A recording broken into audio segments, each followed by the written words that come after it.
भक्तों, मेरे चैनल ये फैक्ट्स जानते हैं मैं आप सभी लोगों का स्वागत है।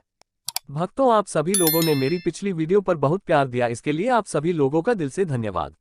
भक्तों, आज हम भोलेनाथ के सबसे चर्चित स्थान ले बारे में बात करेंगे। वीडियो को शुरू करने से पहले आप सभी को विनम्र निवेदन है कि आप हमारे चैनल को सब्सक्राइब करें और बेल आइकन दबाएं। हमारी वीडियो की अपडेट आप तक पहुंचती रहेगी। वीडियो को लाइक करें। वीडियो को शुरू करते हैं। केदारनाथ मंदिर भारत के उत्तराखंड राज्य के रुद्रप्रयाग जिले में स्थित हिंदुओं का प्रसिद्ध मंदिर है। उत्तराखंड में हिमालय पर्वत की गोद में केदारनाथ मंदिर 12 ज्योतिर्लिंग में सम्मिलित होने के साथ 4 धाम का और पंच केदार खत में से भी एक है। यहाँ की प्रतिकूल जलवायु के कारण यह मंदिर अप्रैल से नवंबर माह के मध्य ही दर्शन के लिए खुलता है। पत्थरों से बने कत्यूरी शैली से बने इस मंदिर के बारे में कहा जाता है कि इसका निर्माण पांडवों के पौत्र महाराजा जन्मेजय ने कराया था। यहाँ स्थित स्वयंभू शिवलिंग अति प्राचीन है। आदि शंकराचार्य ने इस मंदिर का जीर्णोद्धार करवाया। एशलर तरीके से एक साथ चिपका दिया गया है, इसलिए पत्थर के जोड़ पर तापमान परिवर्तन के किसी भी प्रभाव के बिना मंदिर की ताकत अभेद्य है। टाइटैनिक के डूबने के बाद पश्चिमी लोगों ने महसूस किया कि कैसे एनडीटी परीक्षण और तापमान ज्वार को मोड़ सकते हैं, लेकिन भारतीय लोगों ने ये सोचा और यह 1200 साल पहले परीक्षण किया है। क्या केदारनाथ उन्नत भारतीय वास्तुकला का ज्वलंत उदाहरण नहीं है?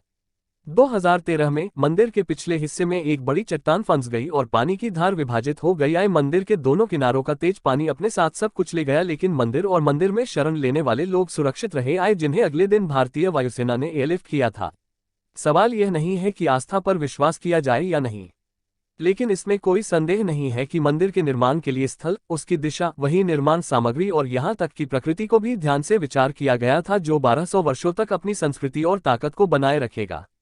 हम पुरातन भारतीय विज्ञान की भारी यत्न के बारे में सोचकर दंग रह गए हैं। शिला जिसका उपयोग 6 फुट ऊंचे मंच के निर्माण के लिए किया गया है, कैसे मंदिर स्थल तक लाई गया है। आज तमाम बाढ़ों के बाद हम एक बार फिर केदारनाथ के उन वैज्ञानिकों के निर्माण के आगे नतमस्तक हैं, जिन्हें उसी भव्यता के साथ 12 ज्योतिर्लिंगों में सबसे ऊंचा होने का सम्मान मिलेगा।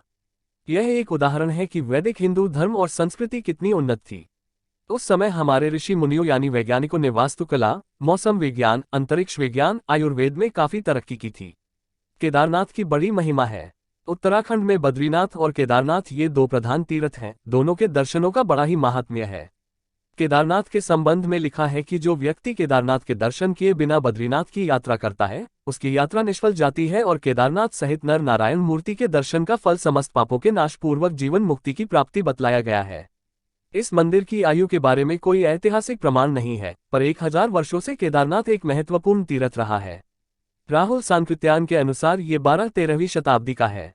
ग्वालियर से मिली एक राजा भोज स्तुति के अनुसार उनका बनवाया हुआ है, जो 1076-99 काल के थे।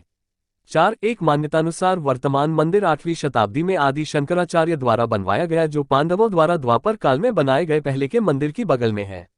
मंदिर के बड़े धूसर रंग की सीढ़ियों पर पाली या ब्राह्मी लिपि में कुछ खुदा है, जिसे स्पष्ट जानना मुश्किल है। केदारनाथ जी के तीर्थ पुरोहित इस क्षेत्र के प्राचीन ब्राह्मण हैं। उनके पूर्वज ऋषि मुनि भगवान नर नारायण के समय से इस स्वयंभू ज्योतिर्लिंग की पूजा करते आ रहे हैं, जिनकी संख्या उस समय 360 थी। पांडवों के पोते राजा जन्मेजय ने उन्हें इस मंदिर में पूजा करने का अधिकार दिया था, और वे तब से तीर्थयात्रियों की पूजा कराते आ रहे हैं।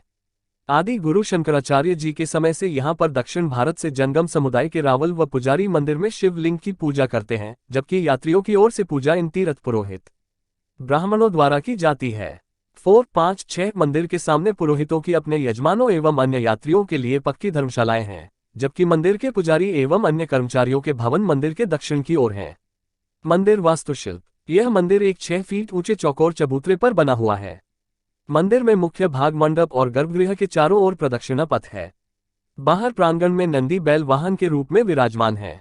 मंदिर का निर्माण किसने कराया, इसका कोई प्रामाणिक उल्लेख नहीं मिलता है। कहा जाता है कि इस मंदिर का जीर्णोद्धार आदि गुरु शंकराचार्य ने करवाया था। मंदिर को 3 भागों में बांटा जा सकता है। 1 गर्भगृह, 2 मध्य भाग, 3 सभा मंडप। गर्भगृह के मध्य में भगवान श्री केदारेश्वर जी का स्वयंभू ज्योतिर्लिंग स्थित है, जिसके अग्रभाग पर गणेश जी की आकृति और साथ ही मां पार्वती का श्री यंत्र विद्यमान है। ज्योतिर्लिंग पर प्राकृतिक यज्ञोपवीत और ज्योतिर्लिंग के पृष्ठ भाग पर प्राकृतिक स्फटिक माला को आसानी से देखा जा सकता है। श्री केदारेश्वर ज्योतिर्लिंग में नवलिंगाकार विग्रह विद्यमान है, इस कारण इस ज्योतिर्लिंग को नवलिंग केदार भी कहा जाता है। स्थानीय लोकगीतों से इसकी पुष्टि होती है। श्री केदारेश्वर ज्योतिर्लिंग के चारों ओर विशालकाय 4 स्तंभ विद्यमान है, जिनको चारों वेदों का द्योतक माना जाता है, जिन पर विशालकाय कमलनुमा मंदिर की छत टिकी हुई है। ज्योतिर्लिंग के पश्चिमी ओर एक अखंड दीपक है जो कई हजारों सालों से निरंतर जलता रहता है, जिसकी हेरदेख और निरंतर जलते रहने की जिम्मेदारी पूर्वकाल से तीर्थ पुरोहितों की है। गर्भगृह की दीवारों पर सुंदर आकर्षक फूलों और कलाकृतियों को उकाकर सजाया गया है। गर्भगृह में स्थित चारों विशालकाय खंभों के पीछे से स्वयंभू ज्योतिर्लिंग भगवान श्री केदारेश्वर जी की परिक्रमा की जाती है। पूर्व काल में श्री केदारेश्वर ज्योतिर्लिंग के चारों ओर सुंदर कटवे पत्थरों से निर्मित जलेरी बनाई गई थी। Shri Yogesh Jindal, managing director, Kashi Vishwanath steel, Kashipur वालों ने मंदिर गर्भगृह में 8 मिमी मोटी तांबे की नई जलेरी लगवाई थी। वर्ष 2003-04। अब वर्तमान काल में जलेरी के साथ साथ गर्भगृह की दीवारों और मंदिर के सभी दरवाजों को अपने तीर्थ पुरोहित की प्रेरणा से किसी और दानी दाता द्वारा रजत चांदी की करवा दी गई है। इसके गर्भगृह की अटारी पर सोने का मुलम्मा चढ़ा है। मंदिर की पूजा श्री केदारनाथ द्वादश ज्योतिर्लिंगों में से एक माना जाता है। प्रातः काल में शिव पिंड को प्राकृतिक रूप से स्नान कराकर उस पर घी लेपन किया जाता है। तत्पश्चात धूप दीप जलाकर आरती उतारी जाती है। इस समय यात्रीगण मंदिर में प्रवेश कर पूजन कर सकते हैं, लेकिन संध्या के समय भगवान का श्रृंगार किया जाता है। उन्हें विविध प्रकार के चित्ताकर्षक ढंग से सजाया जाता है। भक्तगण दूर से केवल इसका दर्शन ही कर सकते हैं। केदारनाथ यात्रा संपादित करें। केदारनाथ धाम की यात्रा उत्तराखंड की पवित्र छोटा 5 धाम यात्रा के महत्वपूर्ण 4 मंदिरों में से एक है। छोटा 4 धाम यात्रा हर वर्ष आयोजित की जाती है। केदारनाथ यात्रा के अलावा अन्य मंदिर बद्रीनाथ, गंगोत्री और यमुनोत्री हैं। केदारनाथ यात्रा में शामिल होने के लिए वर्ष मंदिर के खुलने की तिथि तय की जाती है। मंदिर के खुलने की तिथि हिंदू पंचांग की गणना के बाद उखी केद की उद्घाटन तिथि अक्षय तृतीया के शुभ दिन और महाशिवरात्रि पर हर साल घोषित की जाती है। और केदारनाथ मंदिर की समापन तिथि हर वर्ष नवंबर के आसपास दिवाली त्योहार के बाद भाई दूज के दिन होती है।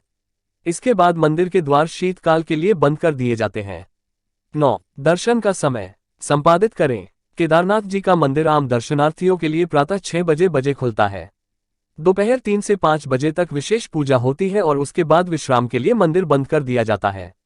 पुनः शाम 5 बजे जनता के दर्शन हेतु मंदिर खोला जाता है। 5 मुख वाली भगवान शिव जी की प्रतिमा का विधिवत श्रृंगार करके 7:30 बजे से 8:30 बजे तक नियमित आरती होती है। रात्रि 8:30 बजे केदारेश्वर ज्योतिर्लिंग का मंदिर बंद कर दिया जाता है। शीतकाल में केदारघाटी बर्फ से ढंक जाती है।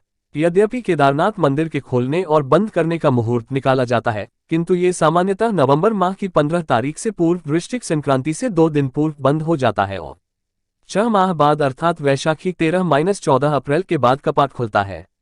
ऐसी स्थिति में केदारनाथ की पंचमुखी प्रतिमा को उखी मठ में लाया जाता है। इसी प्रतिमा की पूजा यहाँ भी रावल जी करते हैं।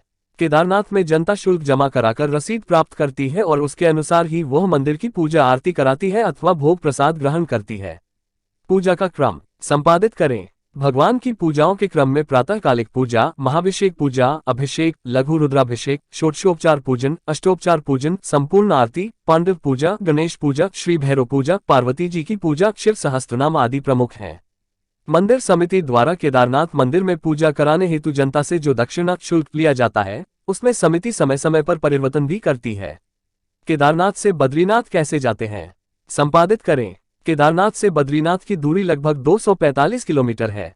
245 किलोमीटर की दूरी में केदारनाथ से गौरीकुंड का 18 किलोमीटर का पैदल ट्रैक भी शामिल है।